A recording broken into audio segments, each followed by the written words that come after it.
Bonjour, bienvenue au café de Synapse. Il est 14 heures. Aujourd'hui, c'est l'auto-hypnose. Alors, aujourd'hui, l'auto-hypnose. Mardi, ce sera chercheuse en bonheur. Mercredi, ce sera face au public. Jeudi, ce sera prenez votre power shot. Vendredi, ce sera un travail sur le poids et tabac. Samedi, les drivers et les injections.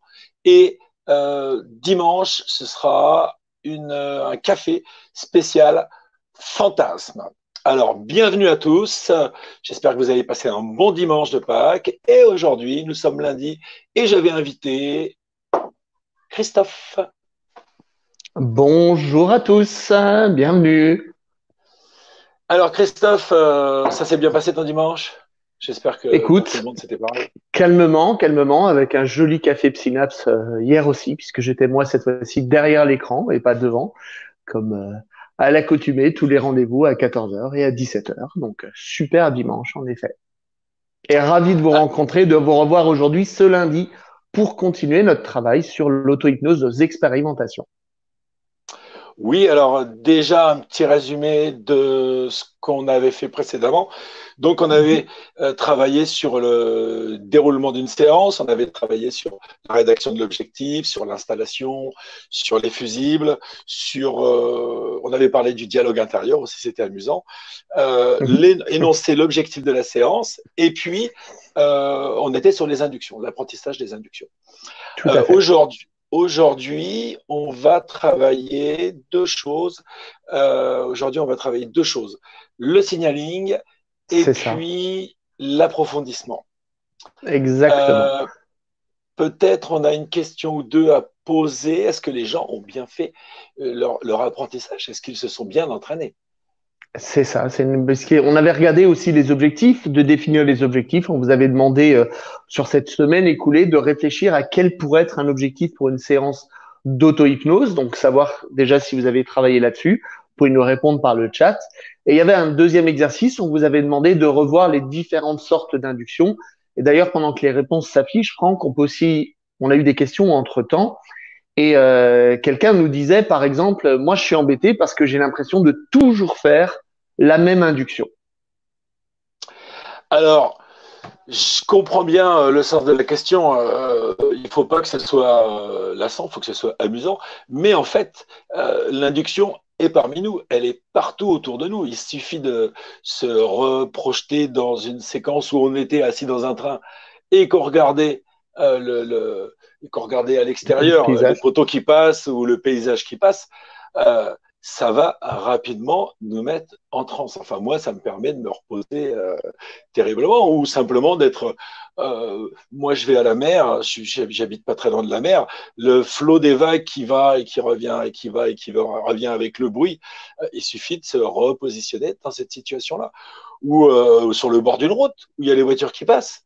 Euh, Hmm. enfin, tout est inductif à un endroit où on s'est mis et là où notre esprit, eh bien, s'en va, même si on est encore là. C'est le principe. Se mettre dans un Tout à état de fait. conscience modifié ou de confiance modifiée. J'aime bien aussi celle-là. L'idée est de se dire, j'ai vu passer une question là qui disait, mais si j'ai pas suivi les autres cafés, est-ce que je peux quand même continuer sur celui-là? Ben, bien entendu.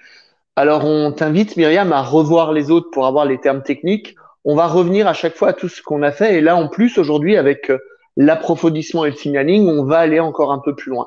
Merci d'avoir affiché justement la plateforme pour revoir les anciennes sessions. L'idée, c'est qu'à la fin de ces cafés Synapse sur l'auto-hypnose, vous ayez une progression qui vous permette d'atteindre ou du moins de rechercher cet état particulier d'auto-hypnose. Et c'était d'ailleurs une de ces questions en disant, oui, mais moi, j'ai toujours l'impression d'avoir une partie de conscience en moi-même, toujours la même question, est-ce que c'est vraiment mon inconscient? Est-ce que c'est vraiment moi?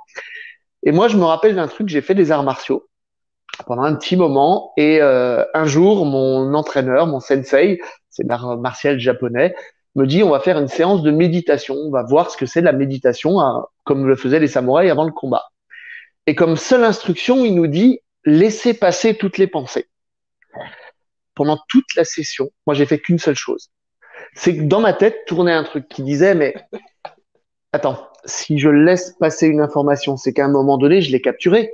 Mais si je l'ai capturé, bah, c'est que je l'ai pas laissé passer. Donc c'est exactement ce que je dois pas faire. Mais là, je suis en train de penser à ne. Et en fait, vous l'avez compris, je me suis embrouillé tout seul à pas savoir le faire. Et je me rappellerai toujours la réponse de mon sensei. C'était pendant un stage.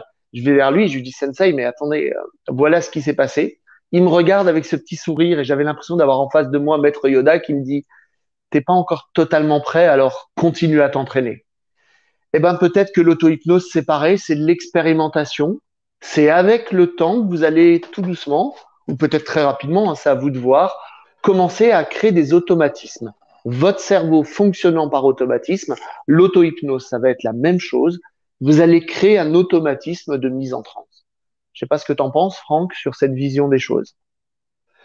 Ben, en fait, ça dépend des gens. Il y a des gens qui vont rapidement rentrer en transe, et puis il y en a d'autres qui va falloir sortir de transe parce qu'ils sont souvent happés comme ça aussi par le phénomène de transe. Mais c'est quelque chose de simplissime et de tout à fait naturel.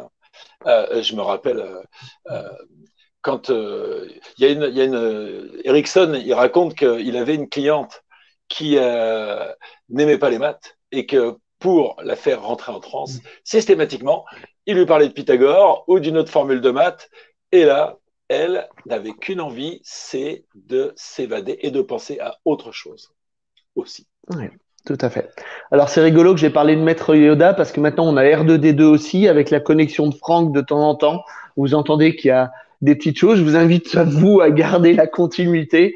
C'est les soucis ou du moins les aléas du direct, dirons-nous, pour revoir ça. Alors il y a une autre question. Est-ce que c'est aussi efficace lorsque ça bouge, lorsqu'on bouge pendant la séance? Alors ça c'est une très bonne question ça. Qu'est-ce qu'on entend par bouger pendant la séance? L'idée, c'est pas d'être un espèce de pharaon, hein. Aucun mouvement. Vivez ce que vous avez à vivre. Pour moi, une séance d'auto-hypnose, je peux la faire debout. Je m'amuse souvent à faire quand je suis sur Paris dans le métro. C'est pas un environnement que j'aime beaucoup, que j'affectionne beaucoup. J'ai tendance à me mettre dans ma bulle. Mais quand je suis dans ma bulle, je suis attaché. Alors attaché, je me tiens, hein, je veux dire. Il y a des gens tout autour de moi. Je suis dans ma bulle. Je suis aussi en train de faire une séance d'auto-hypnose. Et bien entendu, je bouge. Le mouvement du métro qui a tendance à bercer, mais aussi ma respiration, mes petits aléas. Là, par exemple, il y a une mouche qui est en train de tourner autour de moi. Imaginons que je suis en séance d'auto-hypnose et la mouche vient se poser sur mon nez. Je peux tout à fait me permettre de bouger. C'est comme dans une séance d'hypnose traditionnelle, on peut bien entendu bouger. J'ai des petites anecdotes avec ça concernant bouger. Euh, j'ai fait du sport longtemps et j'ai entraîné des gens longtemps. Un marathonien, il se met dans un état de transe assez avancé lorsqu'il Bien fait un sûr. marathon ou même un Ironman ou même la Diagonale du Fou. Les gens qui font à La Réunion, je sais pas combien c'est ça, 170 km avec des dénivelés pas possibles, il y a un moment, ils sont obligés de se mettre en transe assez rapidement. Et moi, je me rappelle quand je nageais, quand on est obligé de nager entre 5, 10, voire 15 km dans une piscine, il y a un moment, on arrive à se cogner dans le mur parce que on n'est plus, c'est notre corps qui nage et nous, on est en train de penser à autre chose. Moi, je révisais mes cours parce que ça me permettait de gagner du temps pour rentrer à la maison. Donc, j'apprenais mes leçons en nageant, quoi. Mhm. Et puis après, moi j'ai fait des séances notamment pour la minceur et c'était avec du footing, c'est-à-dire que je pouvais faire les suggestions en même temps que les gens couraient parce qu'ils étaient Bien tellement entendu. concentrés sur leurs pieds. Et après, eux le reproduisaient quand ils faisaient leur footing. Tout à fait. Ce que je propose, Franck, là, j'ai vu qu'il y a pas mal de gens qui ont en effet fait leur expérimentation et vont un peu plus loin. Bah, c'est de proposer maintenant une expérimentation. Rentrons directement dans le vif du sujet avant d'arriver vers l'approfondissement et l'induction. Ce que je vous propose, c'est de vous installer bah, confortablement, du moins aussi confortablement que vous pouvez le faire. Rappelez-vous les règles de base, prévenir les gens autour de vous, vous mettre dans une position agréable. On va y rester pendant un petit instant. Et pour cette induction, je vais vous proposer, moi, d'utiliser le je. Plutôt que de vous dire vous allez, dire je vais. Je vais prendre conscience. Alors, je vais m'autoriser à fermer les yeux quand c'est bon pour moi, pour commencer. À m'installer confortablement. À garder une part de moi vigilante qui va écouter tout ce qui se passe autour de moi. mais qui va l'écouter silencieusement, alors qu'une autre partie de moi, je lui demande maintenant de prendre conscience dans mon corps d'un point de tension particulier, d'aller porter, je porte mon attention là, sur ce point de tension, quel qu'il soit physique, qu'il soit mental, je vais chercher ce point de tension dans mon corps.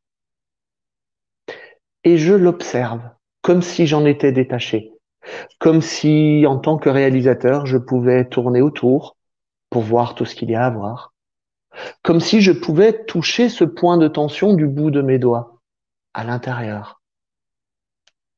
Et je m'autorise à regarder aussi son rythme. Peut-être je peux observer comment il bat, comment il évolue, aller chercher sa couleur, son son et sa façon d'être là, ce point de tension à l'intérieur de moi. Et je m'autorise à le laisser être quelques instants sans faire rien d'autre que le laisser faire. Puis, je vais chercher à présent dans mon corps un point de relâchement. Et je cherche à comprendre et à savoir et à trouver à l'intérieur de moi quel est le point le plus détendu, le plus relâché, le plus agréablement détendu et relâché. Et de la même façon, j'observe ce point de relâchement dans mon corps. Comme un réalisateur, je tourne autour, j'observe. Je prends conscience de sa structure, de sa façon d'évoluer, de sa couleur, peut-être même de son son, et je laisse venir toutes les informations sur ce point de relâchement. Et je sais que je peux faire plusieurs choses à la fois, alors tout en gardant ma conscience sur ce point de relâchement, je me connecte à cet autre point, ce point de tension que j'ai vu précédemment. Et je laisse ce point de relâchement apprendre à mon point de tension à se relâcher complètement. Je le laisse dire tout ce qu'il y a à dire. Je laisse ce point de relâchement apprendre à ce point de tension. Et j'observe comment cette tension commence à se relâcher à son propre rythme. Comment sa couleur peut-être peut changer. Comment je peux apprendre à relâcher toutes les tensions sans rien faire d'autre que d'apprendre à relâcher toutes les tensions. Et quand je suis sûr que ce point de tension a appris à se relâcher, alors je laisse le relâchement s'installer dans tout mon corps. Parce que quand j'ai appris une fois, alors je sais que j'ai appris pour tout le temps. Je laisse mon corps maintenant s'entraîner à se relâcher pour être encore mieux, totalement et agréablement relâché à l'intérieur. Et je profite encore quelques instants hors du temps, une infinité de temps au niveau inconscient et quelques secondes de temps d'horloge pour installer ce relâchement dans tout mon corps, comme une détente, juste à l'exact bon niveau.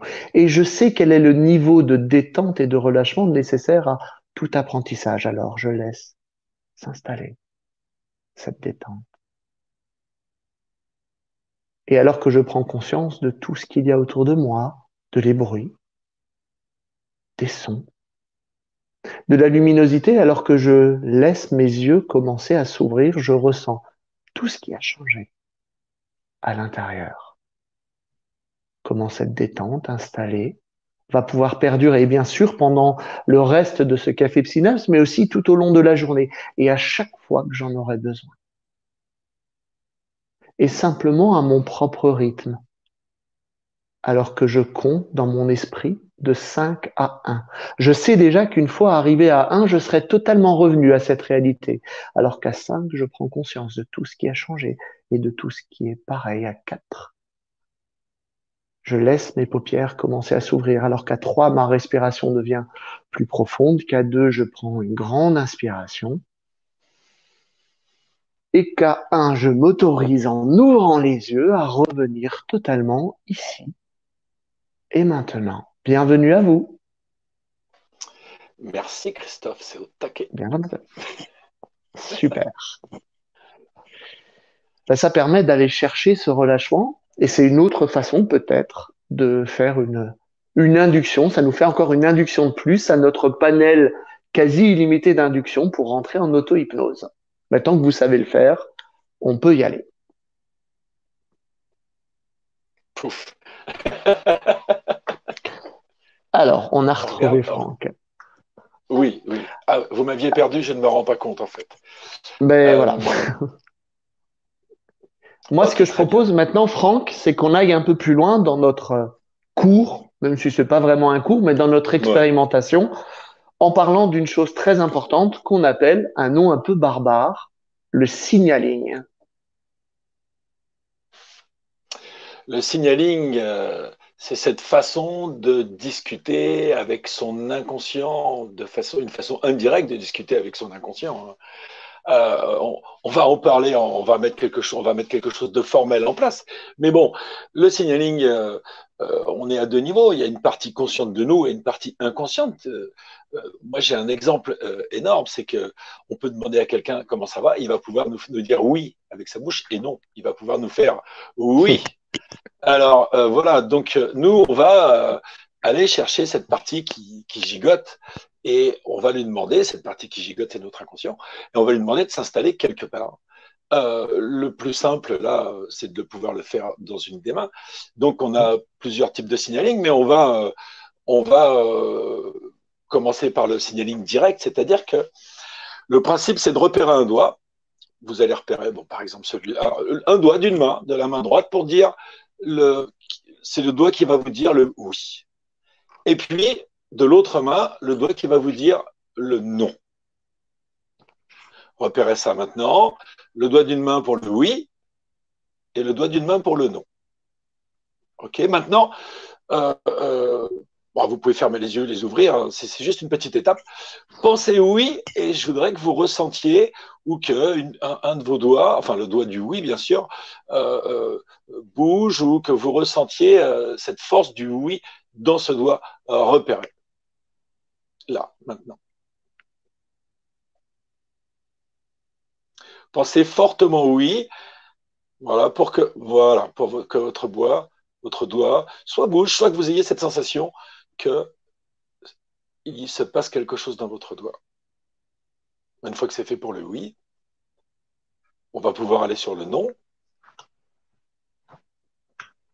Voilà, pensez non et c'est important que vous puissiez ressentir dans votre doigt du non une sensation ou un mouvement. Bien sûr, ce n'est pas un mouvement que vous allez faire volontairement, hein, c'est un mouvement. Pensez non, il va y avoir un tout petit geste, un geste inconscient.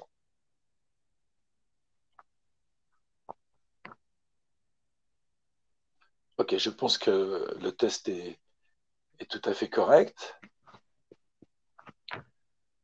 Alors, j'ai vu passer des questions, justement. Là, on est en train de l'installer avant, sans transe, sans induction. Laissez juste venir un signe, comme si vous pouviez décider quelque part en le laissant lequel serait plutôt oui, lequel serait plutôt non. D'accord? Mais on peut aussi, Franck, on en a parlé, c'est notre méthode, décider nous consciemment au départ en disant, bah tiens, j'aime bien le faire avec ma main droite ou ma main gauche. On peut se poser laquelle des deux est la plus consciente. C'est une drôle de question, ça d'ailleurs. Et dire, bah tiens, je vais choisir que ça soit ce signe-là, qui soit le signe du oui. Et ce signe-là, qui soit le signe du non. Alors, je vois tout de suite la question qui s'affiche, bien entendu. Alors, ma philosophie, c'est que mon inconscient, il est plutôt joueur. Et que consciemment, j'ai tendance à vouloir diriger les choses. Donc, je peux très bien, moi, décider que c'est celui-là qui va être le oui. Et puis, tout d'un coup, pendant la transe, c'est mon pouce qui va bouger. Bah, j'en prends note. Je vais me poser des questions où je sais que la réponse est oui et installer un système de communication avec mon inconscient. Euh, je me permets une parenthèse parce qu'elle me semble importante. J'ai déjà lu Ouais, quelque part que l'inconscient, c'est un enfant de 12 ans. Moi, je suis pas d'accord avec cette vision des choses. C'est pas que c'est un enfant de 12 ans. Pour moi, l'inconscient, c'est au-delà de ça. Il n'a pas d'âge, il a accès à plein d'informations. Mais n'ouvrons quand même pas trop le champ. Par contre, la façon dont il prend les questions est une façon souvent très littérale, soit extrêmement métaphorique, mm, soit très très littérale. Je vous donne un exemple. J'avais là où j'habitais une table, on est 6 dans la famille, et je demande un jour à ma fille de mettre la table comme si on avait des invités. Qu'on soit très clair, je pose cette petite règle parce que j'en avais un peu marre de manquer d'un verre, d'une fourchette. La table n'était vraiment pas toujours mise. Imaginons qu'on soit un dimanche de Pâques, je demande à ce qu'on mette la table comme si on avait des invités. Je pars prendre ma douche, et quand je reviens, ma fille, qui avait une dizaine d'années, avait déplacé la table, une grande table en bois massif, avait été chercher les rallonges dans la cave et avait élargi la table en la mettant de travers. Et elle a fait exactement ce que je lui ai demandé. Elle a mis la table comme s'il y avait des invités. Parce qu'en effet, étant 6 dans la famille, quand il y a des invités, on était obligé de décaler la table, de rajouter des rallonges. Pour moi, c'est l'exemple de l'inconscient. Je lui ai passé un message clair. Dans ma tête à moi, la carte n'est pas le territoire. Pour moi, mets la table comme s'il y avait des invités. C'est débrouille-toi pour qu'il y ait une assiette pour tout le monde, un verre pour tout le monde et des couverts pour tout le monde. Dans son esprit à elle, c'est je vais placer la table dans l'espace comme si il y avait des invités. Alors, au-delà de la petite leçon que ma fille de 10 ans m'a faite, eh ben, moi, je me dis que c'est ça mon inconscient. Si je lui dis, mets la table comme s'il y avait des invités et que je ne suis pas assez précis, on rebondit là sur la définition d'objectif. Un des risques, bah, c'est qu'il ait sa vision des choses, de comment mettre la table comme s'il y a des invités. On a juste un petit avantage, c'est qu'a priori, votre inconscient, il est souvent, très souvent connecté à votre conscient. Donc, normalement, ils ont très souvent mis en place une communication entre les deux. Donc, pour répondre à la question, j'ai fait un peu tout le tour. Ben, si je me mets d'accord et si je sens quel doigt pour moi serait le plus susceptible d'être un oui ou un non, souvent c'est que j'ai déjà mis en place ma codification avec mon inconscient. et là, on se retrouve sur le signaling indirect. C'est-à-dire que ça se fait naturellement. Moi, j'aurais tendance à acheter beaucoup plus facilement le signaling indirect, mais c'est strictement personnel, en fait, je dirais. Hein. Mhm. Parce que quelquefois aussi, ça peut se reporter autre part que sur les mains. Ça peut être un petit geste, un mouvement d'épaule. Euh, mais ça, c'est avec l'entraînement. Après. Ça, c'est avec l'entraînement qu'on peut, on se connaît et on a les signaux. Mhm. Moi, ce que je propose, Franck, c'est que bah, les gens qui nous écoutent là puissent expérimenter directement. Alors peut-être avec une mise en place de signaling direct, qu'est-ce que tu en penses? Bah, tu veux qu'on le fasse sur une main seulement? Un Bah, oui, un non? peut-être s'il serait Ouais. d'accord avec une induction, histoire de repartir sur une induction, et puis on va laisser venir le oui et le non, puis avoir les retours de ce qui s'est passé. Est-ce que c'est bon pour Ok, toi? ok, c'est bon pour moi. Alors, très bien. Bah, je vais vous inviter à repérer, à choisir un de vos, sur cette main, sur une de vos mains, euh, le doigt qui fera le signal oui, et puis le doigt qui fera le signal non. Repérez-le, choisissez-le, et puis installez-vous confortablement. Vous pouvez éventuellement reposer. Bon, vous installez confortablement, voilà. Aussi simplement que c'est. Comme d'habitude, vous êtes posé là, vous êtes assis, peut-être debout, enfin dans la position qui vous convient le mieux. Peut-être les yeux ouverts, peut-être les yeux fermés, je ne sais pas. Et puis, vous pouvez aussi, alors je ne sais pas si c'est votre conscient ou votre inconscient qui va faire ce travail, peut-être c'est les deux en même temps, ou peut-être c'est un d'un côté et puis l'autre de l'autre. Simplement, installer de la légèreté dans cette main-là, dans cette main des signaux. Vous apercevoir que à chaque inspiration, cette légèreté va se développer. Alors que je ne sais pas si c'est exactement sur le dos de la main ou dans la paume de la main ou sur le poignet ou sur les doigts, enfin peu importe, mais constatez comment les choses changent à chaque inspiration. Voilà. Et plus cette légèreté s'installe dans cette main, plus vous allez pouvoir rentrer profondément dans cet état confortable de conscience modifiée.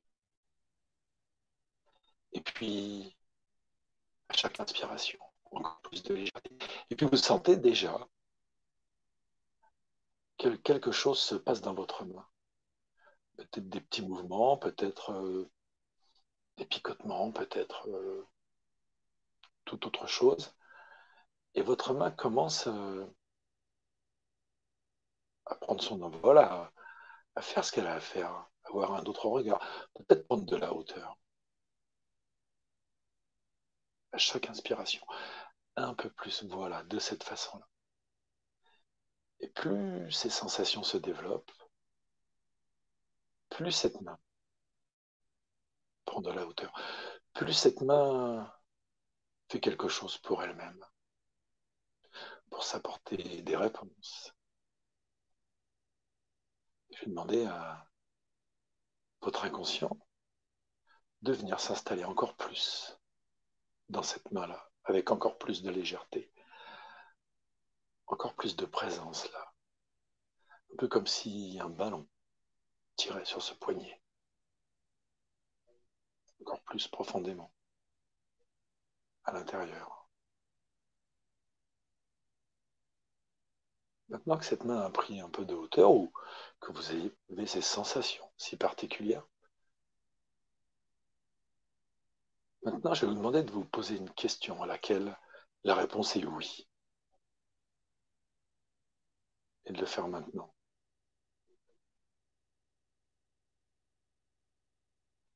De ressentir ce qui se passe et dans quelle partie de votre main la réponse se fait entendre, se fait sentir.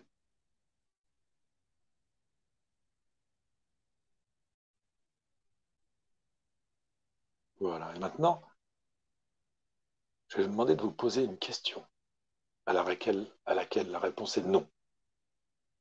Maintenant,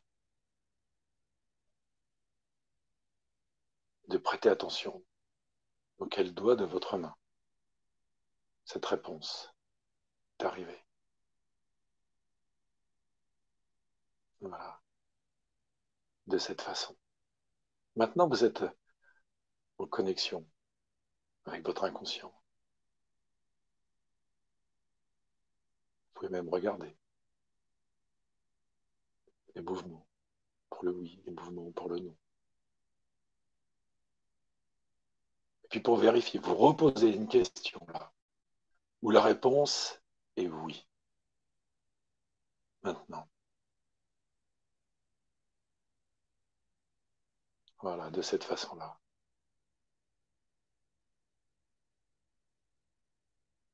Et puis vous reposez une question où la réponse est non, pour bien vérifier. Où arrivent ces sensations ou ce mouvement, dans quel doigt de cette main.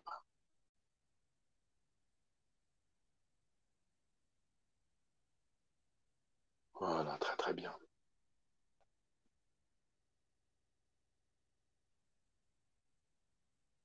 Et maintenant, votre main, petit à petit, va pouvoir reprendre ses sensations normales. Petit à petit, à chaque expiration, cette main va pouvoir redescendre pour retoucher une autre partie de votre corps ou tout simplement retrouver ses sensations normales. Je vais compter à 3. 3, vous allez pouvoir revenir ici, présentement. 1, voilà, votre main récupère toutes ses sensations habituelles. 2, vous entendez le son de ma voix, vous apercevez que je parle beaucoup plus vite. Et 3, vous revenez avec moi, vous ouvrez les yeux, et on a fait une expérience extraordinaire avec les doigts qui bougent comme ça. Alors, je ne sais pas si... Enfin, j'aimerais savoir avec le chat s'il y a eu beaucoup de lévitation ou si c'est juste, ça c'est juste fait sentir par des picotements ou enfin des sensations, quoi, en fait. Hein. puisque le principe de cet exercice, bon, il y en avait deux en un, Christophe, je suis désolé, puisque le principe de cet exercice, c'est hormis le fait que la main peut se lever, mais c'est surtout de se focaliser sur une partie de son corps pour occuper le conscient. Je ne l'ai pas prévenu avant, mais c'est le but, c'est de se focaliser, d'occuper son conscient à faire quelque chose, se focaliser sur, il y a des sensations, sur ça se lève, sur ça se lève pas, sur des fois c'est un peu lourd, sur, enfin, bon, peu importe. La question, c'est je me focalise sur, je te vois regarder toutes les questions, je me focalise sur ce qui est en train de se passer, ce qui fait que ça libère l'inconscient, ce qui fait que l'inconscient peut faire son travail, mais avec une grande facilité. C'est ça le gros intérêt de cet exercice-là, en fait, qui est une induction aussi. Alors, j'ai vu des questions. Il y en a une qui m'a fait sourire. Elle est passée très vite. Quelqu'un qui disait mon inconscient là maintenant doit faire la sieste parce que j'ai pas eu de signaling, mais j'en ai d'ailleurs jamais. Alors, jolie croyance.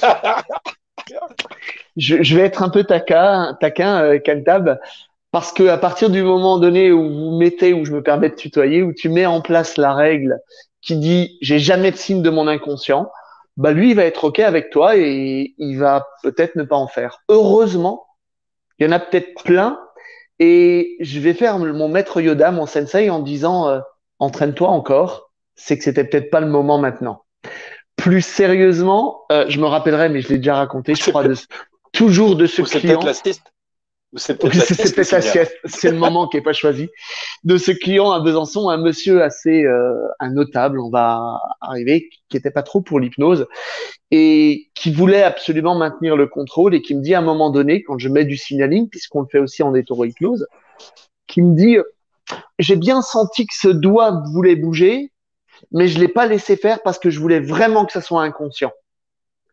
Alors ça, typiquement pour moi, c'est la règle. C'est que je suis dans le contrôle, on me dire, mais est-ce que c'est vraiment inconscient ou est-ce que c'est pas moi qui ai voulu que le doigt bouge ou qu'il ne bouge pas d'ailleurs au passage?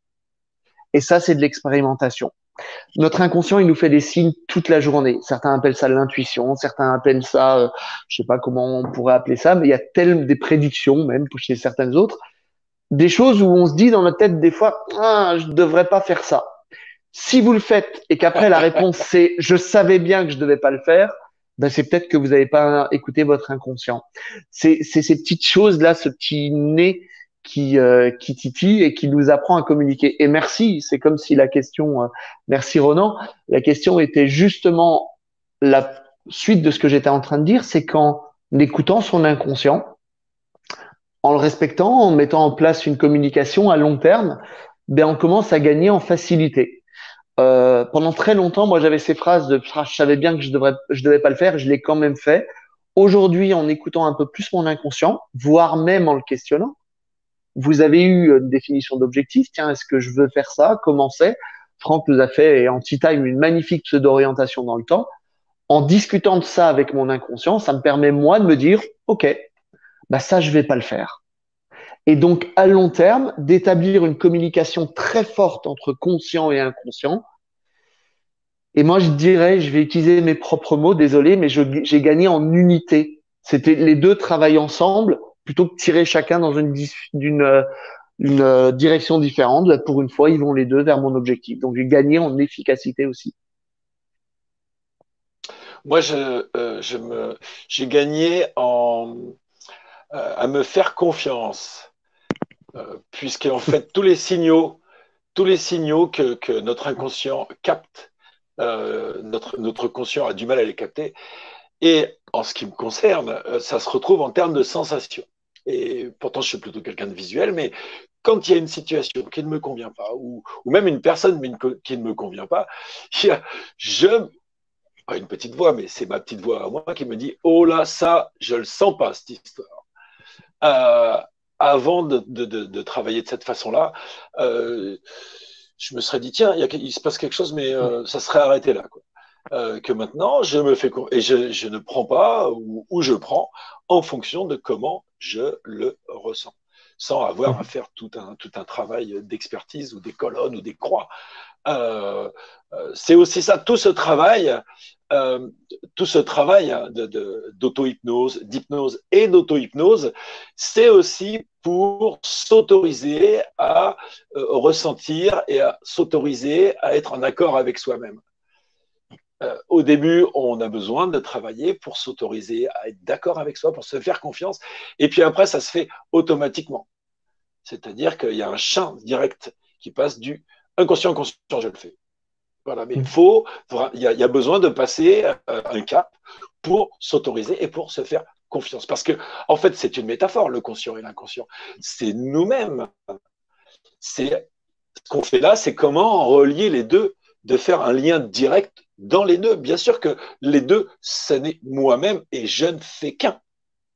Et Mhm. peut-être que quelquefois, à un moment, on a besoin de faire une scission pour vraiment s'autoriser à aller chercher dans le détail pour qu'après, on gagne, on va au global et ça se fait automatiquement. Moi, j'ai une idée, et je pense que cette métaphore va te plaire, Franck. Pour moi, le travail en autorisation, en auto-hypnose, ça va un peu comme la natation. À un moment donné, quand on a appris la natation, et moi je me rappelle quand j'avais, oh, je pense, 4 5 ans et que j'ai commencé à nager, bah, j'ai nagé avec des bouées. Puis après, à la piscine, le maître nageur, il me donnait une frite, vous savez, ces espèces de longs machins là, ou les planches, et puis j'étais pas forcément à l'aise dans l'eau. Et puis avec le temps, je me suis entraîné, et j'ai commencé à adorer l'eau. Aujourd'hui, quand je vois une piscine, je suis capable, alors je fais toujours un peu attention, mais de plonger et de me mettre dans l'eau très rapidement. Au début, il me fallait du temps. Moi, ce qui me surprend, c'est que si vous mettez un bébé, un tout petit bébé, lui, il sait nager. Il sait jouer avec l'élément eau. Ça veut dire qu'à un moment donné, on l'a perdu. Je vais pas faire un cours sur l'inconscient et le conscient et à quel moment ça switch. Ça pourrait être d'ailleurs, on aura l'occasion d'en parler, j'espère. Mais je pense qu'à un moment donné, notre capacité d'auto-hypnose, on l'a perdue. Donc on craint, on s'autorise plus à y aller. Et avec le temps, on revient à ce moment, comme quand on était bébé et quand on connaissait l'eau, où on s'autorise à le faire. Les Américains utilisent la plus profonde relaxation hypnotique, c'est la relaxation d'un enfant qui dort. Bon, ça dépend pour les jeunes parents là qui ont peut-être des enfants en tout ou bas âge, c'est pas forcément la meilleure métaphore, mais aller chercher ce repos absolu d'un enfant, d'un bébé qui dort et qui est conscient de tout ce qui se passe dans son corps et qui a une totale unification entre son conscient et son inconscient. Voilà. Ça veut dire aussi que des fois, on fait des choses on est conscient que, comme je disais tout à l'heure, je le sens pas, mais des fois, on fait des choses qui vont pas dans le sens qu'on a reçu, mais on le fait consciemment. C'est-à-dire Mhm. qu'on sait qu'on va, on va faire quelque chose qui convient pas, mais on le fait. Enfin, moi, en ce qui me concerne, je le fais consciemment. Parce qu'il y a une situation, je suis obligé de le faire comme ça, mais je ne vais pas m'en vouloir après d'avoir fait quelque chose, puisque je l'ai fait consciemment, sachant que ça pouvait poser un problème. Alors pour finir avec les questions, avant d'aller plus loin, on y reviendra encore avec l'expérimentation et on vous proposera d'expérimenter. Qu'est-ce qui se passe quand j'ai plusieurs réponses, plusieurs parties, plusieurs... Bah, je viens de le dire en fait, excusez-moi. Bah, c'est qu'il y a peut-être plusieurs parties qui répondent à la question. Et à l'intérieur de nous, des fois, bah, les parties, elles sont pas du tout d'accord. Alors, c'est plus un travail qu'on pourrait faire en PNL, quoique, mais on va apprendre aussi à toutes ces parties un peu fractionnées à se mettre d'accord. Mais quelque part, si on a une qui répond plus qu'un autre à chaque fois que je pose la question oui, avec le temps et l'expérience, il y en aura peut-être un qui dira, écoutez, je vais prendre le lead inconscient et c'est moi qui vais proposer de répondre aux questions. Mais ce qui est génial, Amélia, dans ce qui se passe, c'est que ça prouve bien une chose. C'est que s'il y a quelqu'un qui est pas d'accord, une partie de vous, hein, qui est pas d'accord, eh ben, elle pourra s'exprimer librement. Et ça, c'est génial parce qu'il y a des fois, on dit, j'ai envie d'y aller, cet objectif, il est génial, il est machin. Et puis, vous avez un petit mouvement qui vous empêche d'y aller. Soit vous avez le choix de dire, toi, tais-toi, je t'écoute pas. Et croyez-moi, c'est pas souvent la bonne solution. Soit à un moment donné, vous avez le choix de lui dire, qu'est-ce que tu as à dire? Et je vais juste parler d'une expérience de formation en DNR avec un stagiaire qui courait beaucoup et qui comprenait pas pourquoi sa douleur partait pas. Et on a laissé partie, on a vu tous, sauf lui, cette partie de lui qui s'exprimait. Et quand on l'a laissé s'exprimer, et s'il nous entend, je le salue, cette partie il a dit, excusez-moi mes termes, mais tu nous fais chier avec ton sport. C'est bien qu'il y avait une partie de lui qui était pas d'accord. Et heureusement, il l'a écouté, il a pu s'exprimer. Alors je dirais, Amélia, accueillez ce qui se passe. Expérimentez, discutez, et avec le temps, bah, la communication sera plus simple. C'est tout. Oui, ce que tu es Alors, en train de dire, c'est qu'on peut s'adresser aux différentes parties de nous. On pourrait même les nommer et on bien pourrait sûr. même leur demander de discuter entre elles. On pourrait même leur demander de quoi elles ont besoin. Qu'est-ce qu'il faudrait pour qu'elles soient en accord avec les autres parties. On a tout un travail à faire de ce point de vue-là. D'ailleurs, ça fera l'objet certainement d'un autre café Bah, bien Synapse sûr, concernant l'auto-hypnose et les parties. les parties. Ce que je propose maintenant, Franck, c'est pour rester dans le fil conducteur qu'on s'est donné, même si on a tendance, notre fil, à faire des nœuds, à faire des choses un peu bizarres, c'est de parler de l'approfondissement. Alors, l'approfondissement, c'est quelque chose qui viendra avec le temps. Plus vous allez aller rapidement dans cet état d'auto-hypnose, plus l'approfondissement va être présent de fait. Mais avant ça, on va mettre en place dans notre procédure, rappelez-vous, hein, je préviens les gens autour de moi, je me mets un timer si nécessaire, je trouve un endroit confortable, j'installe mes fusibles. Qu'est-ce qu'on met maintenant? On a mis en place du signaling avant, on peut le rajouter. Je me fais mon induction et là, je vais rajouter maintenant une partie. Je vais approfondir ma transe. Alors, il y a un effet de bord à cet approfondissement. C'est que des fois, on n'a plus conscience de ce qui s'est passé après l'approfondissement. Bah, tant mieux, parce que quelque part, c'est peut-être le but et que le travail va quand même se faire. Alors, il y a différentes formes d'approfondissement, bien entendu.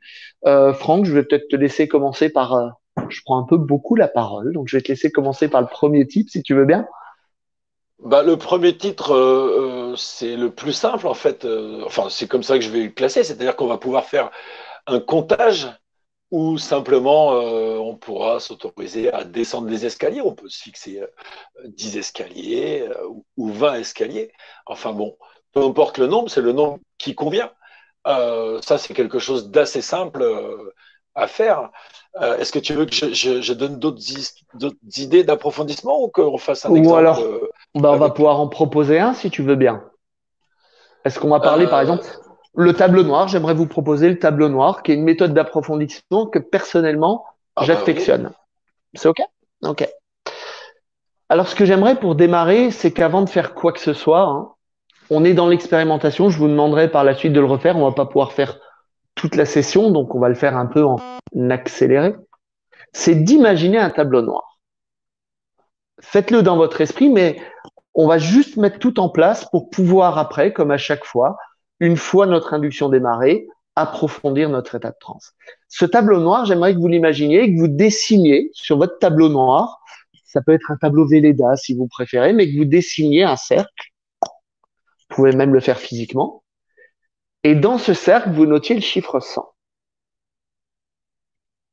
À côté de ce cercle, j'aimerais que vous notiez de plus en plus profondément. Donc, devant vous, vous avez un tableau noir ou blanc au choix. Vous avez un cercle et au centre de ce cercle, il y a noté 100 et une phrase à côté de votre plus belle écriture, de plus en plus profondément. Parce que tout est possible et qu'on est en train d'imaginer, j'aimerais maintenant que vous imaginiez qu'à côté de ça, il y a une éponge, que vous puissiez effacer le chiffre 100 et que vous y notiez le chiffre 99. Une fois que c'est fait, posez l'éponge et le stylo et lisez ce qu'il y a noté sur votre tableau blanc, 99 de plus en plus profondément. Et on va faire ça ainsi de suite. Ça, c'est un peu comment on va le faire. Alors souvent, les gens arrivent certains vers 90 avant même plus de pouvoir dire les chiffres. Vous pouvez même les dire, hein, 100 de plus en plus profondément. On efface 99 de plus en plus profondément et ainsi de suite.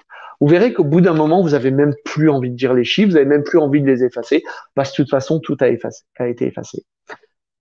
Pour gagner un peu de temps, j'ai un peu triché. Dans la première induction, dans la première partie, on a installé, vous vous rappelez, un point de détente. Je vais vous proposer maintenant de vous installer confortablement et on va faire l'expérimentation ensemble. Fermez les yeux quand c'est bon pour vous et cette fois-ci, je vais utiliser le vous ou peut-être même le tu, je me demande bien. À vous de modifier pour que ça soit le plus agréable pour vous. Je vais vous demander d'aller chercher, en fermant les yeux maintenant, vous rappeler ce point qui a permis ce relâchement dans tout votre corps. Et parce que chaque expérience nous amène plus loin, en trouvant ce point, vous remarquez comment cette expérience et cet apprentissage qu'il a fait du relâchement peut apprendre à tout votre corps. Alors laissez maintenant votre corps se relâcher totalement pour être bien. Laissez-le se détendre complètement et cette détente s'installer. Laissez ses paupières tomber, se détendre. Vos épaules se relâcher. Les muscles de vos cuisses se relâcher. Même votre mâchoire se relâche. Jusqu'au bout de vos oreilles, tout se relâche. Totalement relâché. Laissez même votre respiration prendre elle-même une belle façon pour se détendre, se relâcher. Avez-vous observé comment les choses changent à l'intérieur?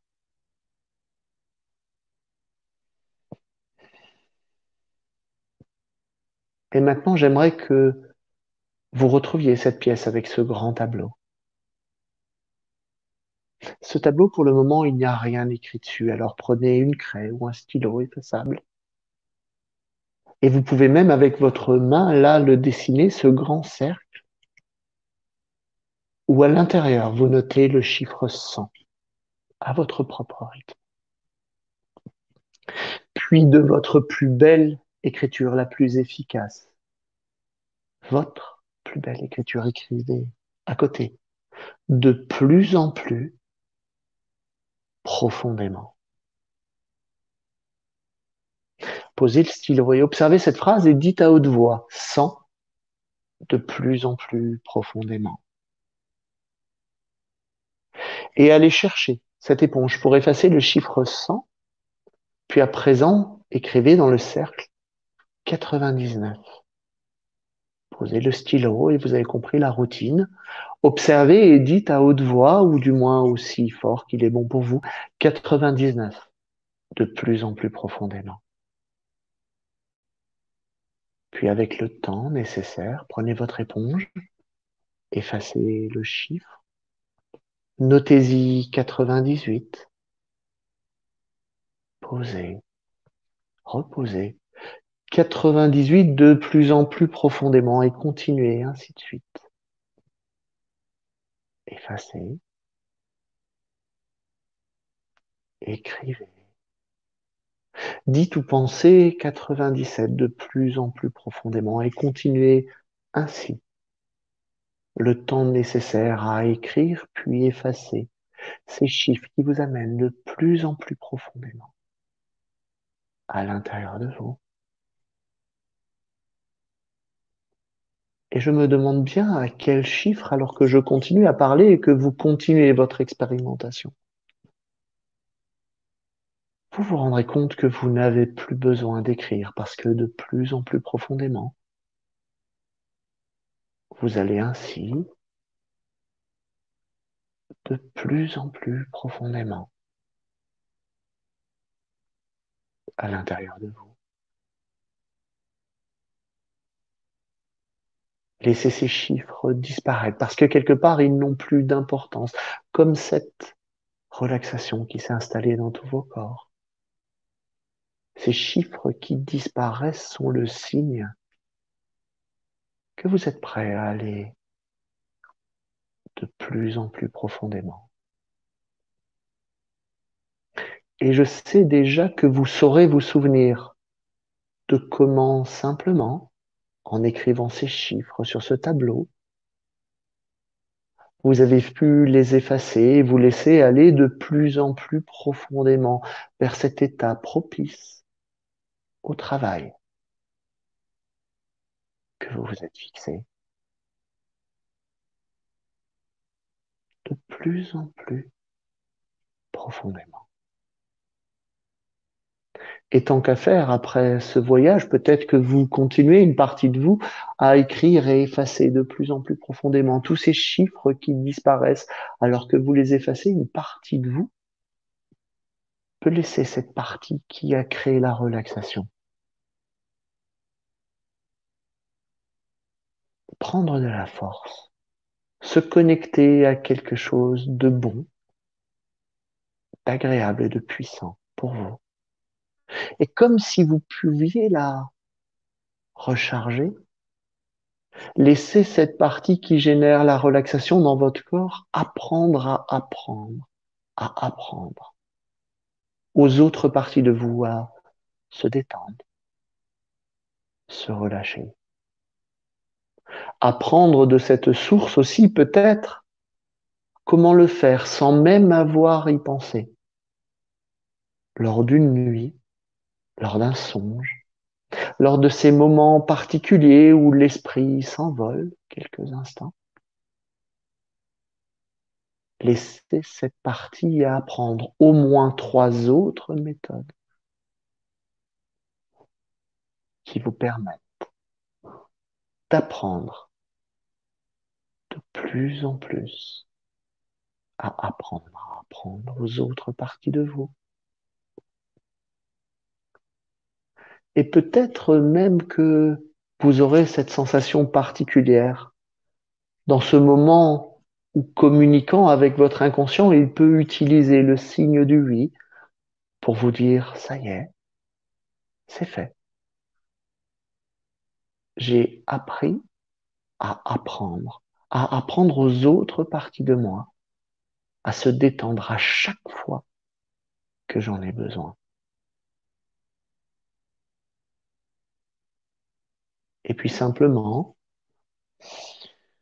de la même façon que nous sommes allés profondément à l'intérieur de nous, imaginez que là où vous êtes, vous avez la sensation, la possibilité de voir ou d'entendre le son de vos pas qui reprennent un chemin particulier et de revoir ces chiffres qui réapparaissent alors que vous comptez comme à rebours et simplement écoutez le nombre de pas inconscients, une infinité peut-être, pour revenir là où vous étiez, de là où vous étiez, pour revenir vers cette réalité, jusqu'à entendre ce 95e pas, puis ce 96e, au 97e, pouvoir ressentir encore son corps totalement différent et des fois encore plus que 98, ressentir son inspiration à 99 et savoir que dans un instant, quand viendra le 100, vous pourrez rouvrir les yeux pour être revenu totalement ici et maintenant à 100. Maintenant, en ouvrant les yeux et en revenant totalement. Merci Alors moi, Christophe. bienvenue. Alors moi aussi, j'ai un peu, tant qu'à descendre, Franck, j'en ai profité pour aller recharger une partie de nous. Voilà. Comme on est entre nous, en train de boire un café, ben, de temps en temps, on s'autorise des choses. Pour tout vous dire, on prévoit un planning avec Franck en général. Et il y a une partie de nous qui nous dit souvent, ben, faites quand même comme vous voulez, ce sera sûrement bien mieux. Et donc, je me pose la question si j'utilise la technique du fractionnement pour l'approfondissement pour rebondir directement sur la boule de neige maintenant. Qu'en penses-tu? Écoute, à 5 minutes de la fin, je pense que l'expérience, la boule de neige, on va peut-être attendre la prochaine fois quand j'y tutoie et Ok, pouvoir c'est pas jouable, conclure c'est pas jouable. non, non, avec les différents exemples. Et puis, rappelons-nous qu'on a prévu aussi à chaque fois de vous proposer de faire des exercices, des expérimentations pour la fois prochaine. Donc, on vous laisse revenir à votre propre rythme, hein, et revenir sur différentes choses. Bah, génial. Plein de méthodes. Ça, c'est une méthode très agréable qu'on peut faire. Alors, j'insiste parce que souvent, je pense à mes amis qui sont un peu moins visuels. faites le geste, même en auto-hypnose, jusqu'à ce qu'en fait, j'ai carrément plus envie de le faire et je me laisse aller à ce moment-là. Parce que techniquement, il y a quelque chose que moi, j'affectionne beaucoup, c'est qu'au bout d'un moment, quand j'en ai ras-le-bol, ma main, elle tombe, et quand elle tombe, c'est devenu un signe pour moi que ça y est, je suis en train de partir. Tout simplement. Donc, les exercices pour la prochaine Super. fois, Franck? L'expérimentation pour la prochaine fois? Eh bien, qu'est-ce que précisément là, le signaling? Donc, toute la partie de départ, détermination d'objectifs, parce qu'on y est toujours là quand même, hein, continuer à chercher des objectifs, à des choses que vous voulez obtenir. Et puis là, sur ce qu'on a fait, donc travailler des approfondissements, trouver diverses inductions, parce que ça peut être amusant aussi. Inventez-les, hein. Inventez-les, bien sûr. Hein. En fait, ce sont des histoires. Racontez-vous des histoires. Comme disait Christophe tout à l'heure, à quel moment ça s'est arrêté, cette idée de on se fait confiance. Eh ben, retrouvez cette confiance en vous racontant des histoires. C'est amusant, c'est ludique, et puis on peut se la raconter en famille si vous êtes confiné en famille aussi. Vous pouvez raconter des histoires à tout le monde. Raconter une histoire, c'est une induction, c'est une façon de se projeter dans une aventure intérieure. Un mot, une image, et c'est strictement personnel en plus. Bien entendu. Et je parlais, et puis le troisième point, donc travailler les signaux. Moi, je me raconte des histoires et puis après, je ne sais plus où j'en suis. Il se met en transe tout seul.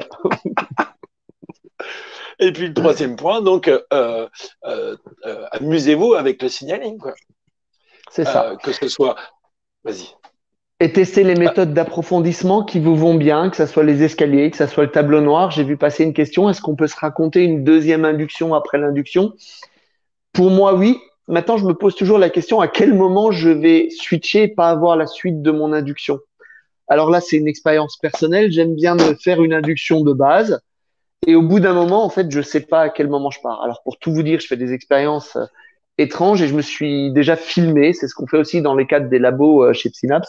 Filmé en train de faire de l'auto-hypnose pour déterminer en m'enregistrant à quel moment je lâche.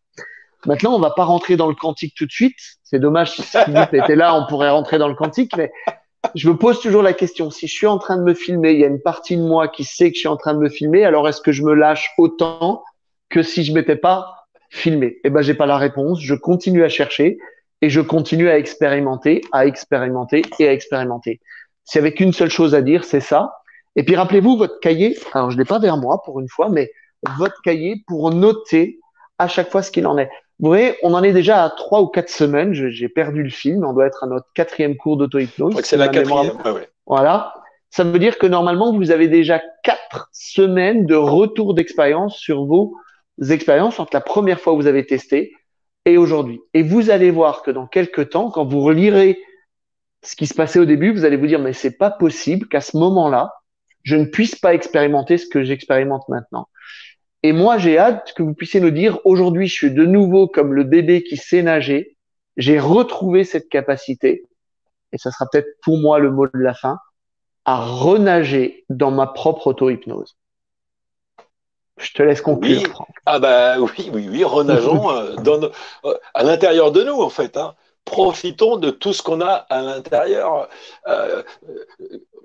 Vraiment, on peut se remplir avec ce dont on est déjà rempli. C'est pas de la confusion, ça, mais on n'en est pas loin. Alors, merci à vous d'avoir été avec nous, de nous avoir suivis pendant 1 heure et de nous suivre tous les jours parce qu'en fait, on voit vraiment qu'il y a énormément de monde qui nous suivent, qui nous taguent, qui nous like, qui nous partagent, qui nous envoient des petits cœurs. J'aime bien faire ça, je trouve ça amusant. Qui nous envoient des messages aussi de remerciements des fois. Hein. Donc vraiment, partagez parce que si ça vous fait plaisir, eh bien, vraiment, faites-en profiter d'autres personnes. Maintenant, Christophe, je dois présenter les autres journées de la semaine. Donc, demain, eh bien, on sera avec Catherine Romanoff avec un thème qui est Cherche en bonheur. Mercredi, ce sera face au public. Alors, comment le faire avec Jean-Charles, Laure et Joël. Jeudi, ce sera avec Jeannette et Laure en coaching. Prenez votre power shot. Ça va décaper, ça. Oui. Vendredi, ce sera poids et tabac. On sera avec Laurence, Élodie et moi-même. Et voilà, aujourd'hui, le tea time, un travail sur le temps, la pseudo-orientation dans le temps. Bien sûr, les tea time, c'est tous les jours à 17h. Cela aussi, partagez-les, likez-les. Et puis, peut-être la régie peut nous envoyer une nouvelle fois le VOD pour tout ce qui est replay. Merci, Florent. Si je ne m'abuse, c'est Florent qui est en régie avec nous aujourd'hui. C'est Loïc. Loïc. Loïc, Florent, c'est Floïc. Comme ça, on ne va pas se tromper. Bon, un grand merci à vous. On vous embrasse. On vous aime. Et puis, à 14h, comme tous les jours. Bye bye. À bientôt et à la semaine prochaine. Ciao. Ciao.